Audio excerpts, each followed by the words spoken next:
Hello ladies and gentlemen, Phil Crowshaw here again.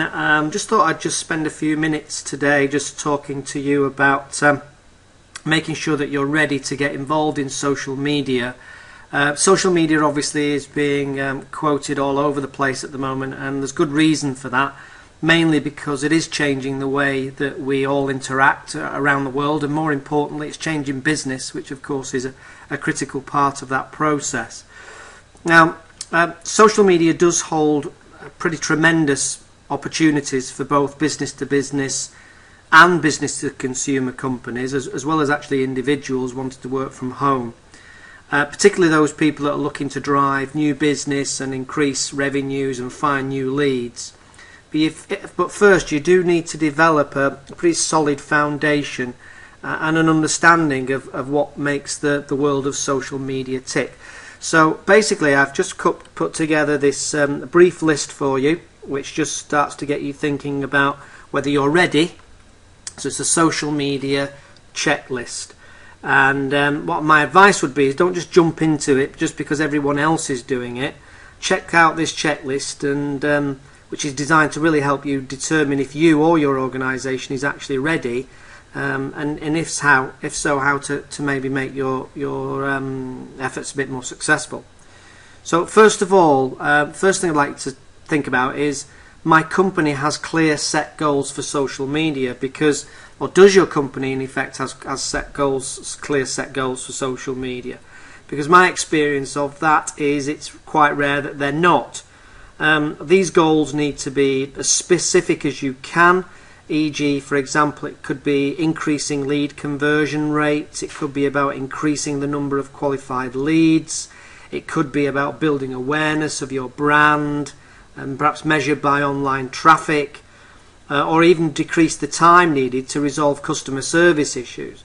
So you've got to be very, very clear on what the goals, what's the purpose of you getting involved in social media, and keep these objectives in mind for every different initiative that you execute or take action or put in place. The second area I'd like to think about is we have human resources available to commit to social media. So before you start, for example, a corporate blog or a Twitter account, you need to ask yourself if you're an individual business, for example, or a consultant, or a small business or a bigger business, do you actually have the resources available to allocate in order that social media is taken advantage of to the full extent, because it can be quite a labour intensive process. Because social media is really about real-time response and continuously updated information, both of which obviously require quite some commitment and dedication. The third area, we produce enough quality content to sustain social media conversations. This is actually very, very, very important, because actually content feeds the social media beast, as they say. So I would strongly recommend that you order your current existing marketing assets and identify particularly the educational pieces. The pieces of content that will be of value to your prospects and your customers, and they will perform much, much better in social media than in traditional sales collateral type channels. So I really would recommend that you think carefully about that, and if you haven't got enough quality content, then build up a reservoir or a library of that content before you start. Otherwise you'll be stopping and starting, which just doesn't tend to work. Next area, we know which social media sites are popular with our prospects and customers.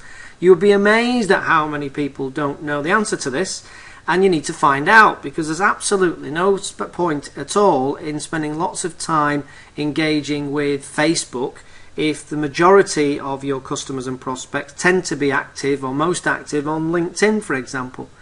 And there's actually more and more social media related sites that people are going on to, so it's getting quite fragmented now, and there's new ones coming along all the time, albeit of course Twitter, LinkedIn, Facebook, those are obviously the most popular ones.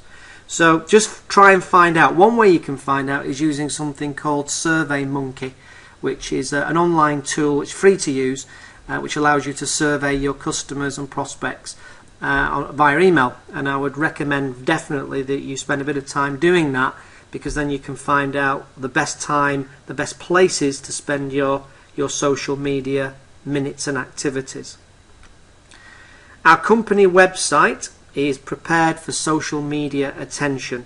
Very often they're not. Trust me, they're not.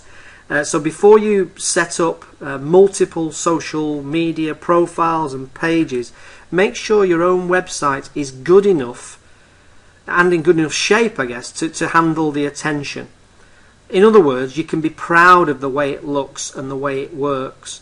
And that's key, really, and I emphasize that word, proud. If you're proud of it, then you should start to do the social media to drive traffic to it.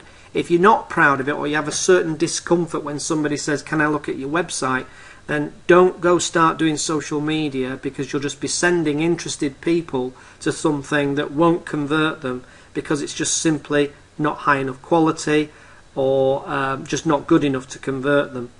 And be sure that you have a plan in place to, number one, collect the leads generated, and you'll be amazed at how many websites don't collect data. That's another one for another day. So be sure to have a plan in place to market to those people, as well as collecting the data in the first place. Also, that you're ready to incorporate social media strategies throughout the buying process as well. So social media is not just for the top of the demand generation funnel. It's not enough just to place it there. So it's important to monitor and track your prospects and customers throughout the whole revenue cycle. So that's just a quick checklist to get you thinking. I hope it's been useful. And as I always say, this is Phil Crowshaw, and until next time, thanks for listening. Bye for now.